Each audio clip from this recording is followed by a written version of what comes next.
آج جو مسلمان حضرت امام عالی مقام اور آپ کے رفقائے کرام کی ان لازوال اور بے مثال قربانیوں کو یاد رکھتے ہیں، انہیں ساتھ ساتھ یہ بھی یاد رکھنا چاہیے کہ حضرت امام کی اور آپ کے پورے خانوادہ کی یہ فقط اعلاء کلمت اللہ کے لیے تھی کہ اللہ رب العزت کا دین،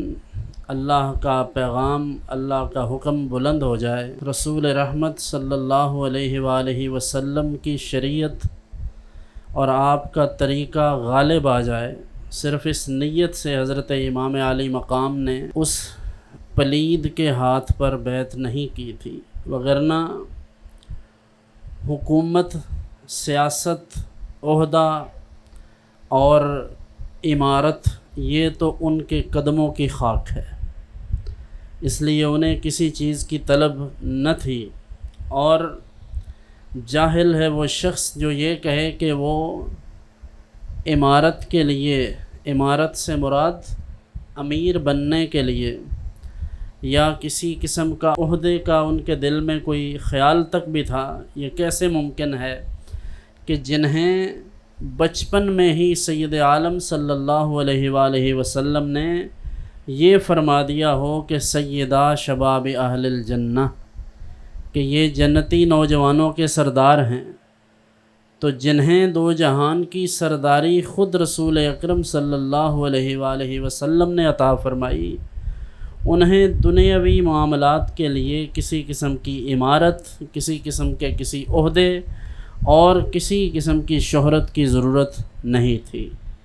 اس لیے پہلی بات یہ ہے کہ حضرت امام عالی مقام اس راہ پر جو نکلے ہیں تو ان کا مقصد وحید، یعنی ان کے اس مشن میں ان کا یہی ایک مقصد تھا کہ اللہ رب العزت کا دین سر بلند ہو جائے۔ تو حضرت امام عالی مقام جنگ کی نیت سے مدینہ منورہ مکہ مکرمہ سے نہیں نکلے۔ تکلیف کی بات یہ ہے کہ جن کے بارے میں اللہ رب العزت نے یہ حکم دیا، رسول اکرم صلی اللہ علیہ وسلم نے اللہ رب العزت کی طرف سے یہ اعلان فرمایا کہ میں تم سے کسی چیز کا مطالبہ نہیں کرتا سوائے اس کے کہ میرے قریبیوں سے مودت اور محبت کا تعلق قائم کرو، لیکن بدقسمتی سے محبت اور مودت کا یہ تعلق قائم کیا۔ حضرت مسلم بن عقیل گئے تو 10,000 یا 12,000 لوگوں نے ان کے ہاتھ پر بیعت کر لی۔ انہوں نے امام عالی مقام کو کہا کہ لوگ آپ کی محبت میں گرفتار ہیں اور یہ چاہتے ہیں کہ ہم آپ کے دست اقدس پر بیعت کریں،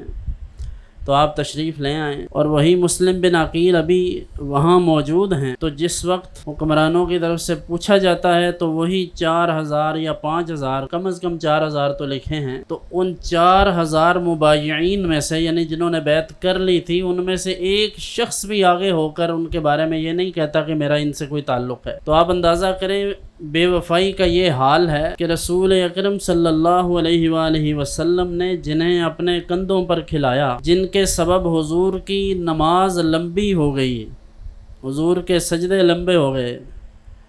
جنہیں رسول اکرم صلی اللہ علیہ وآلہ وسلم نے اپنے پاس بٹھا کر یہ دعا کی کہ یا اللہ میں ان سے محبت کرتا ہوں، جو ان سے محبت کرے تو اس سے محبت کر،